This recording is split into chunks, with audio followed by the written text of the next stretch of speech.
very safe. Post types are all enabled. I want full flexibility when building client sites.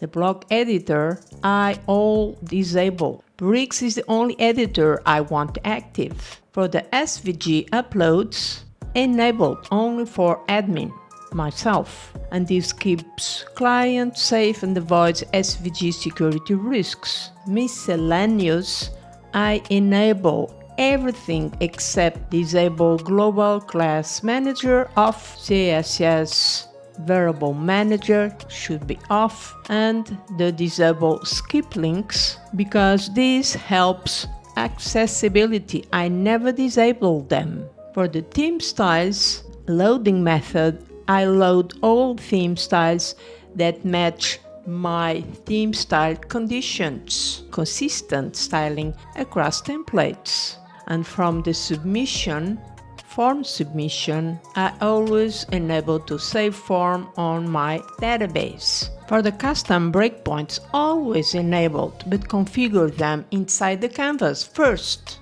For the builder access, is simple. I only give access to clients who need it. Most of the time, they don't.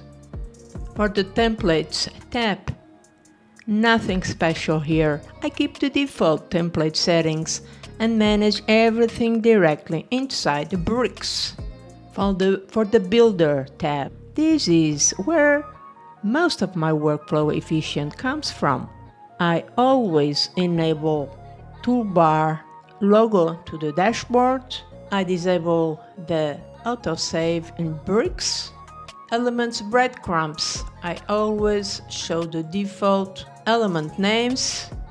Clients often get lost, especially in e-commerce. Breadcrumbs help everyone.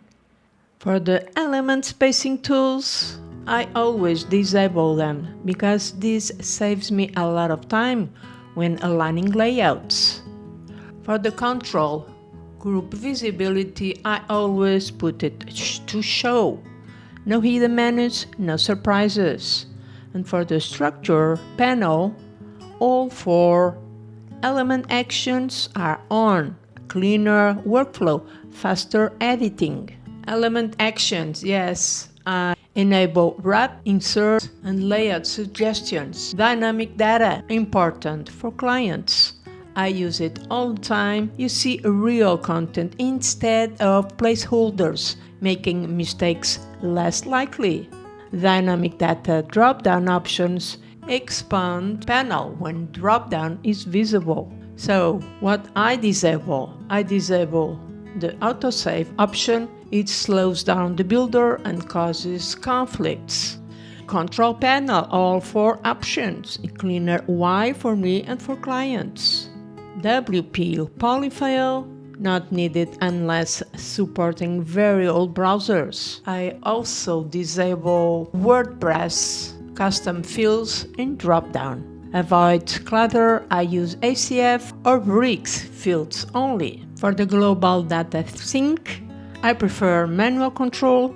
For the global class import manager, this is useful for themes. This is optional to show the render button.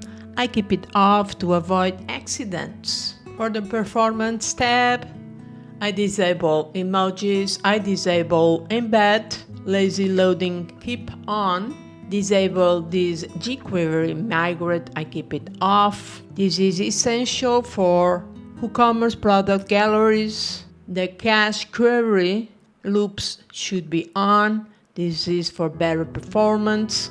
Disable class chaining. I want to see how classes combine. It helps debugging. CSS loading method. External files. Cleaner caching. After changing this, you need to regenerate CSS files like this. As for the preload custom fonts, I use system fonts, so easy setup. And for the cascade layer, I recommend enabled. Helps avoid conflicts with Brick's default styles. And if you use integrations, add your API keys here. Quick and simple. Custom code. I enable this for me and my team. It keeps all custom CSS and JavaScript organized inside bricks. And lastly, for the WooCommerce tab, this is essential for e-commerce clients, and this setup is a must. I disable the WooCommerce builder. All of these are enabled. I want full control to design product, shop, and account templates. I also enable this option to enable Ajax, add to cart, more modern wax. And remember, WooCommerce must also have enabled Ajax add to cart on archives. Here, enable Ajax on archives under the products tab. And that's my complete brick setting setup, the same configuration I use on all my client websites. Clean code, stable layouts, predictable behavior, and a faster workflow.